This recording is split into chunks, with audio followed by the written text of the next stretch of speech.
Suzuki Ignis is back from the dead after a decade-long absence, the latest in the brand's growing line of reborn 90s nameplates including the Vitara and Baleno.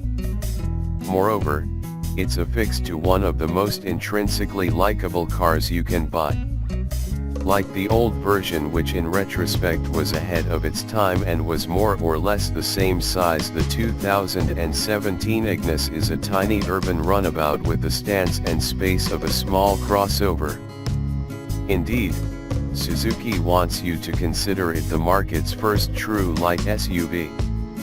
Notwithstanding the veracity of this claim, which we'll explore later, what you can't deny is the Ignis' edgy retro design. Google SS20 Suzuki Cervo, that makes the brand's much cheaper Celerio look a right snooze-fest. The reborn Ignis has already attracted its share of admirers around the office, but is there any substance behind the style?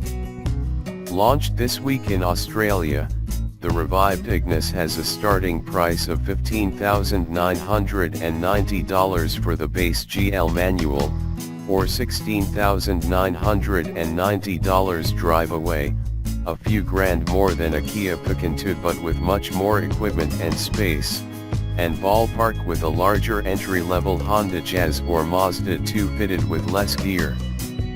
We mention the Picanto, and the Holden Spark for that matter, because the Ignis is about the same size, 3.7 meters long, 1.7 m wide, 1.6 m high atop a wheelbase a shade longer than 2.4 m. But the trump card is the 180 mm ground clearance, 25 mm higher than a Mazda CX-3S, and its high hip point and driving position that makes it a pseudo crossover.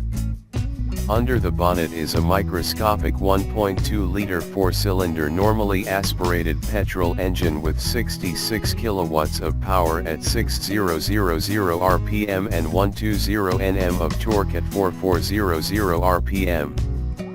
The Baleno's brilliant 82 kW/160 Nm 3-pot turbo engine isn't here on account of costs, but don't rule it out for a future iteration. On a side note, unlike the Indian-made Baleno, the Ignis is made in Japan.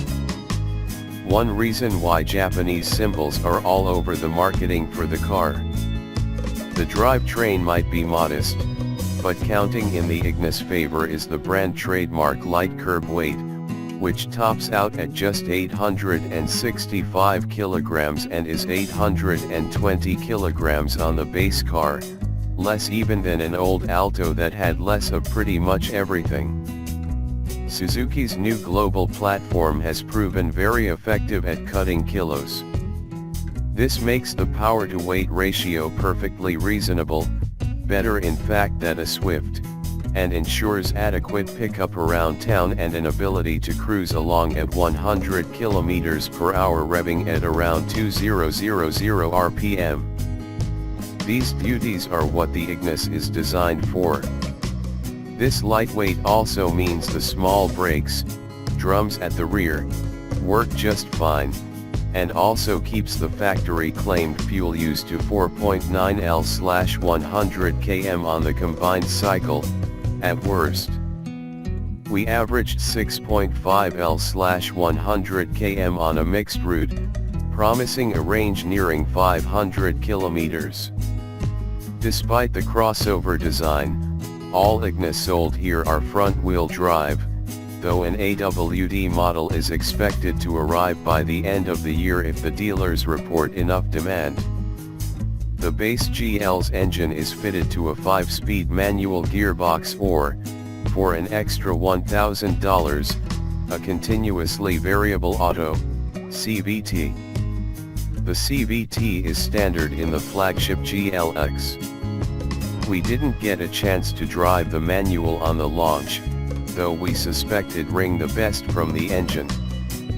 The CVT keeps the powertrain bubbling along in its sweet spot, but the trade-off is the strained note typical of this type of transmission, despite the stepped ratios.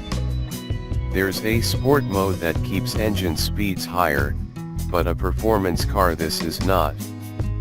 The Suzuki's rack and pinion steering is quick from center but also a touch too resistant, for heavy, at low speeds, and the lack of telescopic column adjustment means some may struggle to find an optimal driving position.